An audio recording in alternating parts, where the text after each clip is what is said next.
जब शहर का सबसे नामी और सनकी रईसज़ादा अरमान सिंघानिया अपनी नई नवेली दुल्हन आस्था को लेकर अपने घर के दरवाजे पर पहुंचा, तो पड़ोस में रहने वाली औरतें तरह तरह की बातें बनाने लगीं। सिंघानिया ने शादी कर ली? इसे तो लड़कियों से सख्त नफरत थी ना। ये धीरे बोल, कहीं उसने सुन लिया ना तो तेरी खाल उधड़वा देगा। किस किस का मुंह बंद करवाएगा ये सनकी सिंघानिया? पूरे शहर को है ना इसका सच पता है। पता नहीं किस बेचारी लड़की की किस्मत फूट गई है जो ऐसे हैवान से दुल्हन बन गई, शादी कर ली। सुनाई दे रहा है मुझे, बहरा नहीं हूँ मैं। ये बात सब जानते थे कि अरमान को लड़कियों से सख्त नफरत थी और इसी नफरत ने जन्म दिया था इस अफवाह को कि अरमान सिंघानिया को लड़की नहीं बल्कि लड़के पसंद हैं। मुंह लगा है मतलब कुछ भी बोलो। जानती हो ना मैं कौन हूँ, और अगर मैं अपनी आई पे आ गया तो क्या करता। क्या नाम था तुम्हारी सहेली का? पुष्पा। पुष्पा का नाम सुनते ही उन औरतों की आत्मा सिहर उठी। लोग भूल गई हो शायद मैंने क्या किया था। अब खड़ी देख क्या रही हो? मेरे कमरे तक आओगी? आओ आओ चलो। अरमान की गुस्से भरी आवाज सुनकर वो औरतें अपने अपने घर के अंदर चली गईं। मॉन्स्टर से शादी?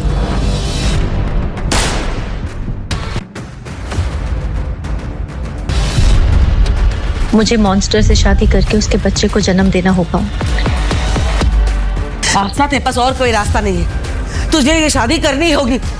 मैं ये शादी नहीं कर सकती, मेरा डॉक्टर बनने का सपना अधूरा रह जाएगा। तुझे पता है ये लोग कितने बड़े हैं? कुछ भी हो सकता है, तेरे मामा जी की जान जा सकती है। इतनी सेल्फिश तो तू नहीं हो सकती कि सिर्फ अपने बारे में सोचे। मासूम सी फूल सी नाजुक आस्था को दुल्हन की तरह सजाया गया, जिसकी खूबसूरती को देखकर हर कोई बस उसे निहारता रहे।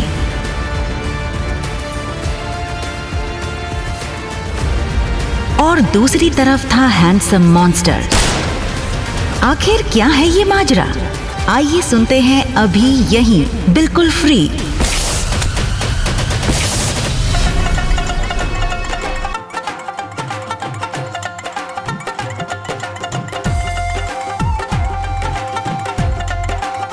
प्रियंका दीदी, आपकी शादी और हम ना आए, ऐसा हो सकता है क्या?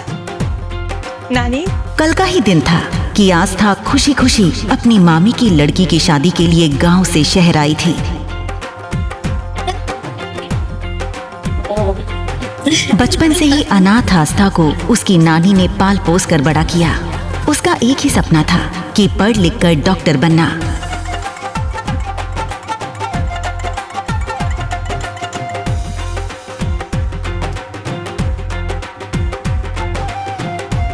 लेकिन ये सब हुआ कैसे?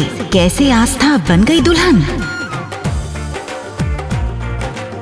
आज बेंगलुरु में हजारों लोगों की भीड़ और कैमरास की चमक के बीच मंच पर बैठे देश के सबसे ताकतवर बिजनेसमैन अरमान सिंघानिया की शादी का दिन था।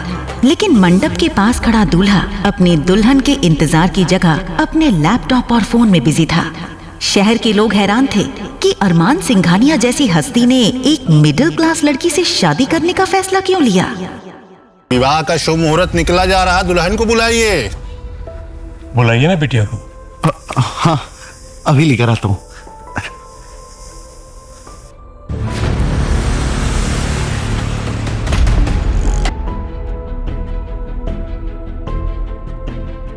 अरमान की दुल्हन प्रियंका को अरमान के दादू यानी आलोक सिंघानिया ने चुना था।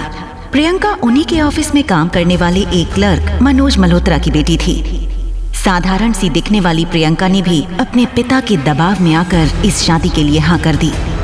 लेकिन आज शादी के दिन जैसे ही मनोज जी अपनी बेटी प्रियंका के कमरे में घुसे तो अंदर का नजारा देखकर उनके पैरों तले जमीन खिसक गई। प्रियंका मंडप में आने से ठीक पहले गायब हो चुकी थी। प्रियंका, ये तूने क्या किया? जैसे ही ये बात उसके माता पिता को पता चली तो उनके पैर कांपने लगे। तभी वहाँ खड़े आलोक जी को जैसे ही इस बात का एहसास हुआ कि कहीं कुछ गड़बड़ हुई है तो वो भी उस ओर बढ़ गए। बिटिया तैयार हुई कि नहीं? हाँ, बस वो तैयार हो रही है, थोड़ी देर में आ जाएगी। आप जाइए ना।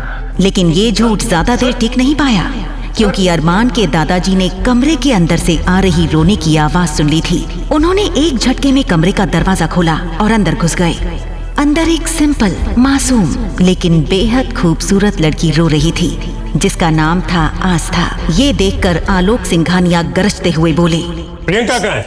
प्रियंका भाग गई सर, और हमें पूरा यकीन है कि इस आस्था ने ही उसे भगाया है। मैंने कुछ नहीं किया मामी जी, प्लीज मेरी बात का भरोसा कीजिए। ये शादी होकर रहेगी। अगर दुल्हन भाग गई है तो उसकी जगह कोई और बैठेगी। अगर ये शादी नहीं हुई तो पता है ना अरमान का गुस्सा। अरमान के गुस्से से कोई नहीं बचा पाएगा, मैं भी नहीं।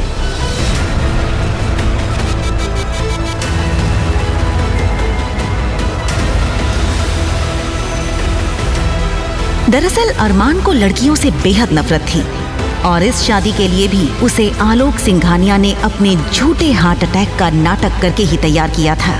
अब दुल्हन के भाग जाने से अरमान का गुस्सा सबको जलाकर राख कर देता, इसलिए दुल्हन की माँ सीमा ने आस्था को सामने धकेलते हुए बोला, ये सब इसकी वजह से हुआ है, इसलिए इसका हर जाना भी इससे ही भरना होगा।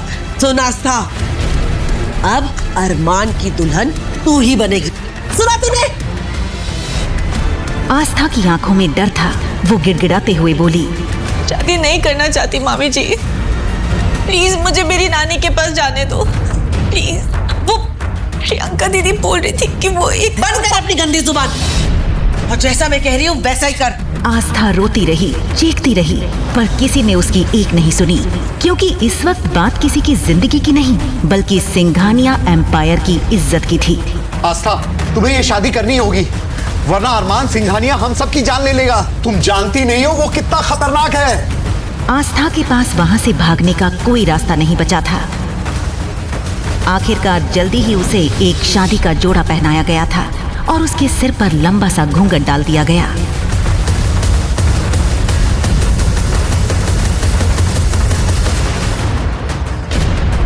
हाथ आगे बढ़ाइए।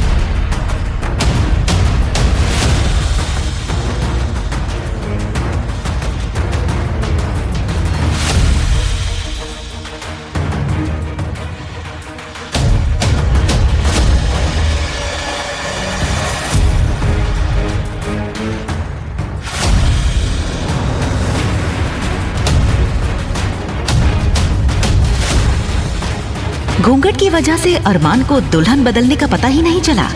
अरमान ने जल्दी जल्दी सारी फॉर्मेलिटीज पूरी की और फिर वो अपने फोन और काम में पूरी तरह से खो गया।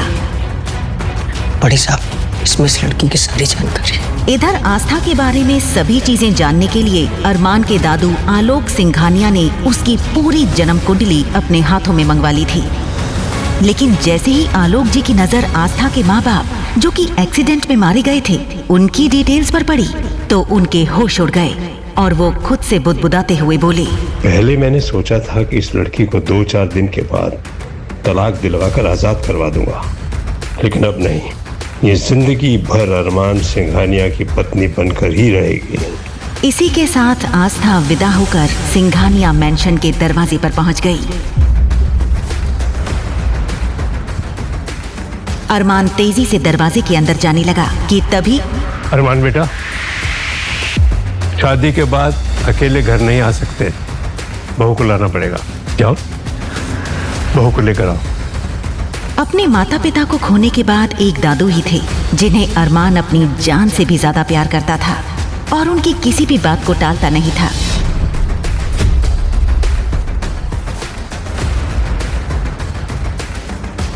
कहते हैं सिंघानिया मैंशन के दरवाजे पर पैर रखना हर लड़की का सपना होता है, लेकिन आस्था के लिए ये उस सपने की शुरुआत नहीं, उसकी बर्बादी की दहलीज थी। आस्था ने अभी भी घूंघट नहीं हटाया था, इसलिए उसे कुछ भी सही से नहीं दिख रहा था। अरमान ने लंबे लंबे कदम भरते हुए घर के अंदर आ गया। ये देखते ही वहाँ मौजूद अरमान के छोटे भाई और उसके कुछ दोस्तों ने सीटी बजानी शुरू कर दी। लेकिन घर के अंदर पहुंचते ही अरमान ने आस्था को खुद से दूर करते हुए बोला, और हाँ, ये जितना नाटक करना था हो गया। मुझे ऑफिस का काम करना है और नाटक नहीं चाहिए। ये बोलते हुए अरमान अपने स्टडी रूम में घुस गया। बेटा। जी दादाजी। भाभी आइए, मैं आपको कमरा दिखाता हूँ। इधर दादाजी का इशारा पाते ही अरमान के भाई आहान ने आस्था को अरमान के कमरे में छोड़ते हुए बोला, आइए भाभी, वेलकम। यह है आपका कमरा। किसी भी चीज की जरूरत तो आप बस बेल बजा दीजिए। कोई ना कोई ज़रूर हाजिर हो जाएगा आपकी सेवा में। आप कंफर्टेबल हो जाइए, मैं आपको थोड़ी देर में मिलता हूँ। जैसे ही आस्था अंदर आई उसने राहत की सांस ली। पहली बार वो अपने नए घर में अकेली थी। उसने जैसे ही दरवाजे को अंदर से धक्का दिया तो दरवाजा एक तेज आवाज के साथ ऑटोमेटिक लॉक हो गया।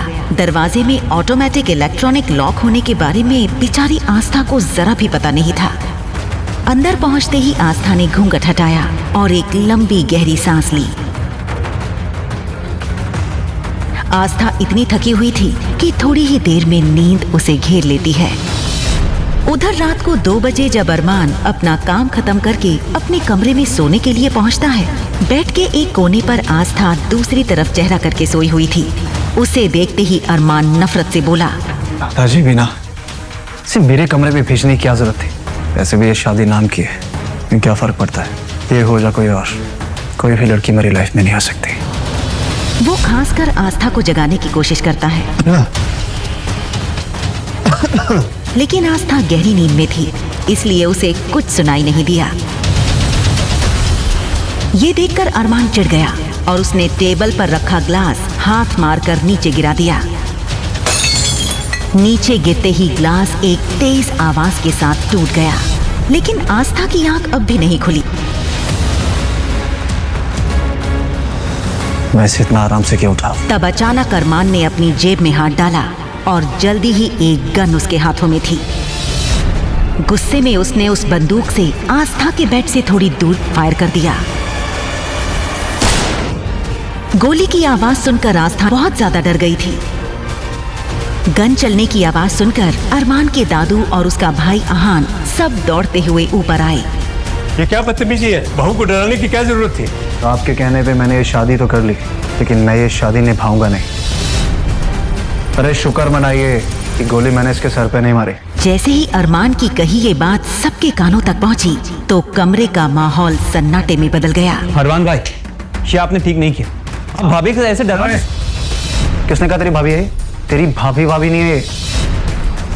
बेटा, बहू को गेस्ट रूम में ले जाओ। जी दादाजी। बेटा, मैं तुम्हारा सामान वहां पहुंचा दूंगा।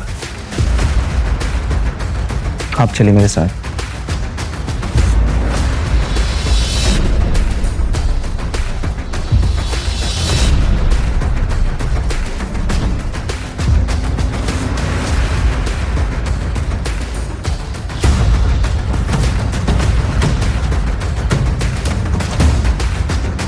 हमें माफ कर देना बेटी। हम जानते हैं तुम्हारे साथ हमने बहुत नाइंसाफी की है और उस वक्त कोई और रास्ता भी नहीं था। दादाजी, आप माफी क्यों मांग रहे हैं? जो कुछ भी हुआ उसमें आपकी कोई गलती नहीं है। बेटी, अगर तुम अरमान को पूरी तरह बदल दोगी ना तो मैं तुम्हारे डॉक्टर बनने का सपना हकीकत में बदल दूंगा। ये वादा है मेरा तुमसे। जैसे ही आस्था ने ये सुना, एक बार फिर उसकी आंखों में उम्मीद की चमक नजर आ गई। मैं जानता हूं बेटी, ये काम सिर्फ और सिर्फ तुम कर सकती हो। फिलहाल रात काफी हो गई है, मैं तुम्हारा सूटकेस भिजवाता हूं। तुम कपड़े चेंज कर यहीं सो जाओ। वैसे भी कल सुबह अरमान को पेरिस जाना है बिजनेस डील के लिए।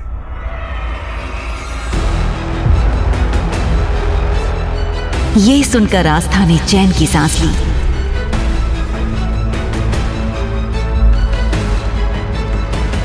अगली सुबह जब वो सोकर उठी तो उसे जिंदगी में पहली बार शहर की सुबह इतनी सुहानी लगी। वो कुछ सोचते हुए धीरे धीरे गार्डन की तरफ बढ़ गई। गार्डन में पहुंचते ही उसकी नजर एक आदमी पर पड़ी जिसने फॉर्मल पैंट शर्ट पहन रखी थी। वो हाथ में बड़ी सी कैंची लिए कुछ पौधों की टहनियां काट रहा था। बस फिर क्या था? ओह माय गॉड, ये कोई पागल मालिक है जो अरमान के इतने महंगे पौधे खराब कर रहा है। अरमान को पता चल गया ना तो इसे खैर नहीं। ये क्या कर रहे हो तुम? वो आदमी आस्था की तरफ मुड़ा और उसकी गहरी काली आंखें जैसे सीधा आस्था की आंखों में खो गईं। उसके दिल की धड़कन तेज हो गई। एक तो मैं तुम्हें उस बंदूक वाले मॉन्स्टर से बचाने की कोशिश कर रही हूँ और ऊपर से तुम मुझे ही घूर रहे हो। ये आदमी कोई और नहीं बल्कि अरमान था। अरमान सुबह पेरिस के लिए निकला जरूर था, पर खराब मौसम होने की वजह से उसे अपनी मीटिंग अगले हफ्ते के लिए पोस्टपोन करनी पड़ी। अरमान का सिर्फ और सिर्फ एक ही शौक था, पौधे लगाना और उनकी देखभाल करना। इस बात का पता बेचारी आस्था को बिल्कुल भी नहीं था। वहीं अरमान भी आस्था की सच्चाई से बेखबर था। तुम जानती हो तुम किससे बात कर रही? अभी भी मौका है। अपना बोरिया बिस्तरा बांधो और यहाँ से भाग जाओ। वैसे भी आस्था हर किसी को सलाह नहीं देती। अचानक अरमान ने अपने हाथ से उस बड़ी सी कैंची को फेंक दिया और सीधा आस्था का हाथ पकड़कर उसे अपनी तरफ खींच लिया। आस्था इस वक्त अरमान के बेहद करीब थी। एक पल को अरमान भी उसकी खूबसूरती में खोसा गया था। तुम्हारी हिम्मत भी कैसे हुई मेरा हाथ पकड़कर खींचने की? नौकर हो, नौकर बनकर रहो, समझ आई? तुमने अभी मुझे नौकर कहा, इसलिए जानती नहीं हो तुम। लो भाई, भलाई का जमाना ही नहीं। एक तो मैं तुम्हें उस बंदूक वाले मॉन्स्टर से बचाने की कोशिश कर रही हूँ और तुम मुझे तड़ी दिखा रहे हो। तड़ी? ये तड़ी क्या होता है? हे भगवान, लगता है उस मॉन्स्टर ने अपने जैसे लोग अपने घर पे पाले हैं। तड़ी मतलब होता है धमकी। यहाँ मैं तुम्हें बचाने की कोशिश कर रही हूँ और तुम मेरे पे टशन झाड़ रहे हो। ये सुनते ही अरमान गुस्से में बिना पलक झपकाए आस्था को देखने लगा था। भाभी! आस्था ने पलट कर देखा तो दरवाजे पर आहान खड़ा था, जो कॉलेज से आज जल्दी लौट आया था। भाभी, भैया तो यहाँ है नहीं, फिर आप यहाँ किससे बात कर रहे हो? दरवाजे पर खड़े आहान को सिर्फ आस्था बोलते हुए दिखाई दे रही थी, लेकिन जैसे ही वो थोड़ा आगे बढ़ा तो उसकी नजर अरमान पर पड़ते ही उसके होश उड़ गए। वो पसीने से तर हो गया और हकलाते हुए बोला, भाभी, मेरा मतलब है मैडम, आप प्लीज अंदर चलिए अभी।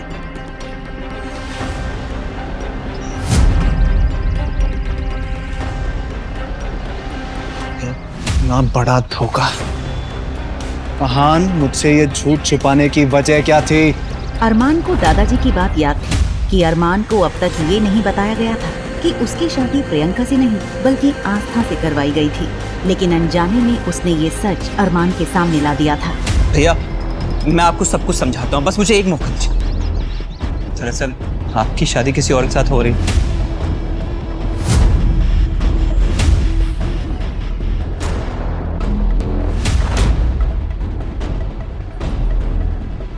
जैसे ही आहान ने अरमान को उसकी शादी का पूरा सच बताया तो उसका शरीर गुस्से से कांपने लगा।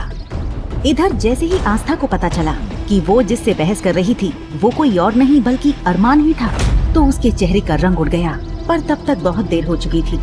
अरमान ने अपनी जेब में हाथ डालकर एक झटके में अपनी गन निकाल ली थी। मान, आप ये क्या कर रहे हैं? मुझे झूठ बोलने वाले और धोखा देने वाले लोगों से सख्त नफरत है और मेरे साथ धोखा हुआ है। ये कहते हुए अरमान ने अगले ही पल ट्रिगर पर रखी अपनी उंगली दबा दी।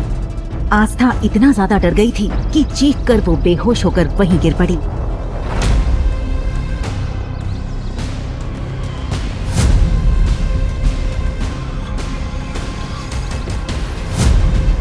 आहान ने अगले ही पल आस्था को सोफे पर लिटाते हुए अपने दोस्त ध्रुव को कॉल करके घर आने के लिए बोल दिया। ध्रुव शहर का जाना माना सर्जन और डॉक्टर था। आस्था को इस हाल में देखकर दादाजी ने सफाई देते हुए अरमान से कहा, अरमान बेटा,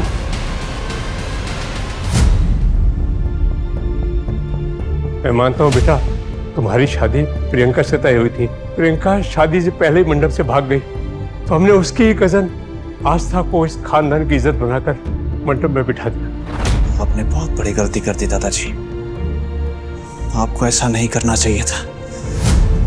इसी के साथ अरमान गुस्से में पैर पटकते हुए अपने कमरे में चला गया। इधर ध्रुव तब तक आस्था के पास पहुंच चुका था और उसने आस्था को एक इंजेक्शन देते हुए कहा, घबराने कोई बात नहीं है, मैंने दवाई दे दी है, थोड़ी देर में भाभी को होश आ जाएगी। इधर ध्रुव की बात खत्म ही हुई थी कि तभी अचानक अरमान के कमरे से गन चलने की आवाज सुनाई दी। सभी लोग सन्न रह गए थे। वो सब अरमान के कमरे की तरफ भागे। वहीं दादाजी पसीना पसीना हो गए। उनके पूरे शरीर में इतनी ताकत नहीं थी कि वो दौड़कर जल्दी से अरमान के कमरे में पहुंच जाएं। आहान जैसे ही कमरे के अंदर पहुंचा तो उसने देखा अरमान के हाथ से खून निकल रहा था। अरमान भाई, ये क्या देखो। वहीं दादाजी जो मुश्किल से जैसे तैसे वहां तक पहुंच ही पाए थे, ये देखकर उनकी सांस पूरी तरह से उखड़ने लगी। दादाजी को देखो। दादाजी। जैसे ही अरमान ने दादाजी की सांस उखड़ते हुए देखी तो उसने जल्दी से ध्रुव को गाड़ी निकालने के लिए बोल दिया। दादाजी। वहीं अरमान और बाकी सब जब दादाजी को लेकर नीचे आ रहे थे, एक एक करके सबकी नजर आस्था पर पड़ रही थी, क्योंकि आस्था अभी तक बेहोशी में हॉल के सोफे पर ही लेटी हुई थी। सबसे आखिर में अरमान की नजर आस्था पर पड़ी। उसने बड़े ही गुस्से और नफरत से आस्था की तरफ देखा। दादाजी की इस हालत की जिम्मेदार सिर्फ तुम हो आस्था। तुम्हें इस बात का हर जाना तो हर हाल में भुगतना होगा। जल्दी ही वो सब शहर के मशहूर हॉस्पिटल में पहुंच चुके थे और दादाजी को इमरजेंसी रूम में ले जाया गया। वहीं इधर घर पर उन सबके जाने की कुछ देर बाद आस्था को होश आया। होश आते ही आस्था के कानों में सन्नाटा चुभने लगा। उसने भारी सर के साथ पूरे घर में आवाज लगाई, दादाजी, दादाजी, हाँ जी, कोई है? मैम, आप कौन है और आप मेरा रास्ता ऐसे कैसे रोक रहे हैं? मैम मैं देव हूँ और अभी घर में कोई नहीं है और आपको बाहर जाने की परमिशन नहीं। कोई नहीं है मतलब? अभी तो सब यहीं थे ना।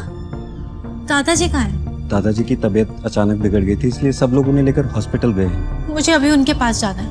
माफ कीजिएगा मैम, बॉस ने अरमान सर के परमिशन के बिना आप बाहर नहीं जा सकती। मुझे किसी की इजाजत की जरूरत नहीं है। आस्था की जिद के आगे देव को झुकना पड़ा। वो आस्था को कार में बैठाकर हॉस्पिटल के लिए निकल गया। वहीं उधर हॉस्पिटल में माहौल बेहद खराब था। ध्रुव वार्ड से बाहर निकला। अरमान ब्रो, दादाजी की हालत बहुत नाजुक है। दूसरा हार्ट अटैक आया। अगर उन्हें जरा सा भी स्ट्रेस दिया तो शायद हम उन्हें जान से खो दें। मेरे दादाजी को कुछ नहीं हो सकता। ये बात ना अपने दिमाग में डाल ले। सच्चाई यही है अरमान भाई, हमेशा आपकी जिद और गुस्से की वजह से उनकी जान पर बनाती है। आप भी नहीं मानेंगे ये बात। छोड़ो उसे। अरमान के दोस्त आकाश और सुमित ने बीच बचाव कर ध्रुव को छुड़ाया। अरमान टूट चुका था। वो अकेले में जाकर दीवार से सट कर खड़ा हो गया। वो अभी सोच में डूबा ही था कि तभी गैलरी के दूसरे छोर से आस्था दौड़ती हुई आई और मुड़ते ही वो अरमान से जा टकराई। उसने नजरें उठाई तो सामने आग की तरह गरम अरमान सिंघानिया खड़ा था। माँ क्या कर रही? मैं दादाजी से दादाजी को मौत के मुंह में धकेलने के बाद तुम्हारी इतनी हिम्मत तमाशा करने आ गई। आस्था थर थर कांप रही थी। उसने कभी सपने में भी नहीं सोचा था कि जिस इंसान से उसकी शादी हुई है वो इतना पत्थर दिल होगा। मुझे दादाजी से मिलने दीजिए प्लीज। दादाजी का नाम ना अपनी जुबान पे भी मत लेके आना। और अगर तुम्हें लगता है ना कि तुम इतनी ये खूबसूरती का जाल फैला के मेरे परिवार को अपने वश में कर लोगी तो गलत फहमी में हो। अपनी इस खूबसूरती का जाल कहीं और पे फैलानी मुझ पे काम नहीं करेगा। आस्था कुछ कहना चाहती थी पर शब्द हलक में ही फंस कर रह गए। तभी पीछे से देव की आवाज आई, बॉस, दादाजी को होश आ गया, वो आपसे मिलना चाहता। अरमान ने झटके से आस्था का हाथ छोड़ा और दादाजी से मिलने के लिए वार्ड के अंदर चला गया। अरमान जैसे ही बिस्तर के पास पहुंचा, अरमान बेटा, मैं जानता हूँ तुम ये शादी नहीं करना चाहते थे, लेकिन आस्था इस घर की बहू है। मैं चाहता हूँ कि तुम इसे अपना लो। दादाजी, वो लड़की मेरी जिंदगी का हिस्सा कभी नहीं बन सकती। अरमान भाई, आप ये क्या बोल रहे हो? भाभी बाहर ही खड़ी हुई। क्या भाभी? भाभी नहीं है तेरी वो।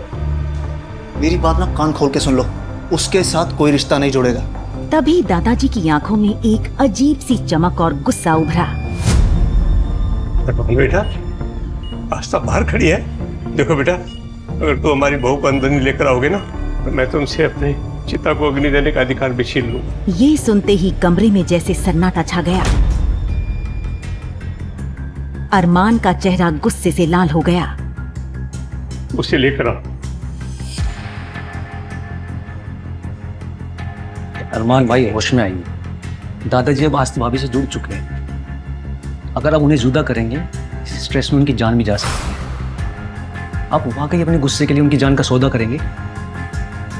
कम से कम एक बार प्लीज इंसान होने का नाटक करो।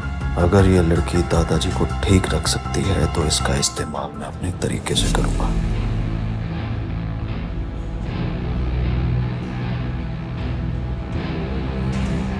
मानना पड़ेगा, तुमने आते ही मेरे घर की सबसे कमजोर कड़ी पे कब्जा कर लिया।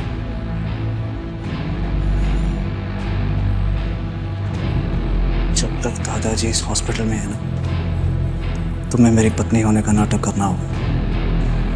और अगर एक भी आंसू गिरा ना तो तुम्हारे पूरे खानदान को बर्बाद कर दूंगा मैं। लियो ठीक करो अपना और अंदर चलो। आस्था ने किसी आज्ञाकारी बच्चे की तरह अपने आंसू पोंछे और अरमान के पीछे पीछे कमरे में दाखिल हुई। दादाजी ने मुस्कुराकर आस्था का हाथ पकड़ा। वहीं अरमान एक कोने में खड़ा दादाजी और आस्था को देख रहा था। ये क्या जादू कर दिया इस लड़की ने? कुछ ही घंटों में सबको अपना गुलाम बना लिया इस लड़की ने। इसे तो मैं बाद में देखूंगा। भाभी, अभी आपकी तबीयत कैसी है? अरे आकाश, क्या तुझे द ग्रेट ध्रुव के इलाज में शक है क्या? अरे बिल्कुल नहीं, भाभी एकदम फिट है। आकाश भैया, ध्रुव जी बिल्कुल ठीक कह रहे हैं। मैं बेहतर हूँ। ध्रुव जी, मेरी आपसे बस एक ही रिक्वेस्ट है, दादाजी को जल्दी ठीक करके घर भेज दीजिए ना। अरे भाभी आप फिक्र ना कीजिए, बस रिपोर्ट आने में 2-3 घंटे बाकी है। तब तक आप अरमान भाई के साथ घर पे जाके रेस्ट कीजिए। ये सुनते ही आस्था का चेहरा सफेद पड़ गया। उसके होंठ फड़फड़ाए लेकिन शब्द बाहर नहीं निकल पाए। आस्था, ध्रुव सही कह रहे हैं। और अगर तुम बीमार हो गई तो दादाजी का ख्याल कौन रखेगा? चलो घर चले।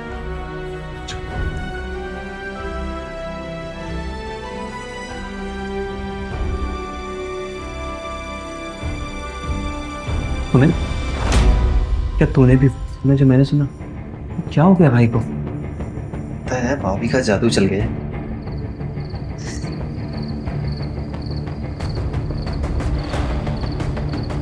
हे भगवान, प्लीज आज इस मॉन्स्टर से बचा दो। आपको पक्का 101 नारियल चढ़ाऊंगी। प्लीज आज बचा लो।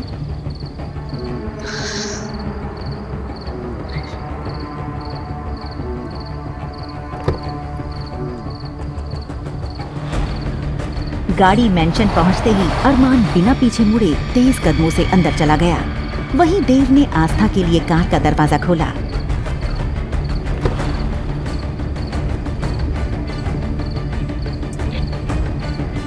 देव भैया, क्या आप बता सकते हैं कि बाकी सब कब तक आएंगे? फिक्र मत कीजिए, वो लोग 3 घंटे में आ जाएंगे। आपको कुछ भी चाहिए हो मैं यही हूँ, बताइएगा। देव समझ गया था कि आस्था अरमान के साथ अकेले रहने से मौत की तरह डर रही थी। आस्था ने भारी मन से मेंशन के अंदर कदम रखा कि तभी एक नौकर ने आकर उसे और डरा दिया। मैम, आपको सर ने रूम में बुलाया। ये सुनते ही आस्था का गला सूख गया और खुद को उस कमरे में जाने के लिए तैयार करने लगी जहां एक दिन पहले उस पर गोली चली थी। उसने अपनी नानी को याद किया और अरमान के कमरे का दरवाजा खटखटाया, पर वो अपने आप खुल गया। जैसे ही वो अंदर जाने से हिचकिचाई, कमरे के भीतर से एक भारी आवाज गूंजी। अब क्या सारी रात वहीं खड़ी रहोगी या मैं लेने आऊं? अंदर आओ। आस्था घबराकर अंदर चली गई। कमरा धुंधली रोशनी में डूबा था। सोफे पर बैठे अरमान की आंखें किसी शिकारी की तरह चमक रही थीं।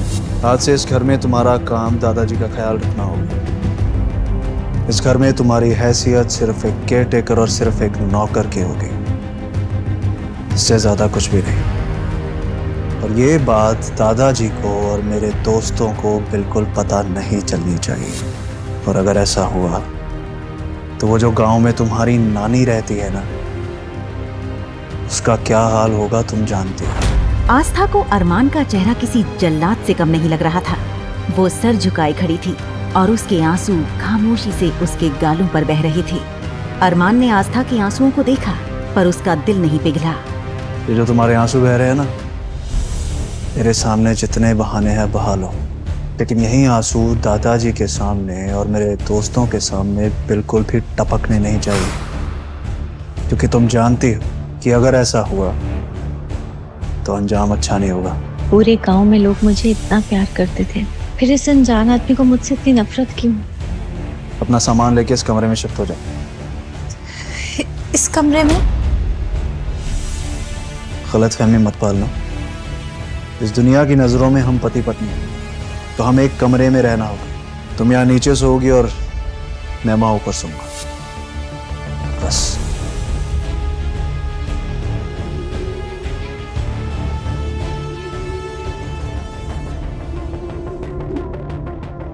आस्था दौड़कर अपने उस कमरे में गई जो दादाजी ने उसे दिया था और बेड पर गिरकर फूट फूट कर रोने लगी। लेकिन फिर उसे अरमान की धमकी याद आई। तो वो जो गांव में तुम्हारी नानी रहती है ना, उसका क्या हाल होगा तुम जानते हो। उसने खुद को संभाला। नहीं आस्था, तो रो नहीं सकती। तुझे हिम्मत दिखानी होगी। नानी और दादाजी की सलामती के लिए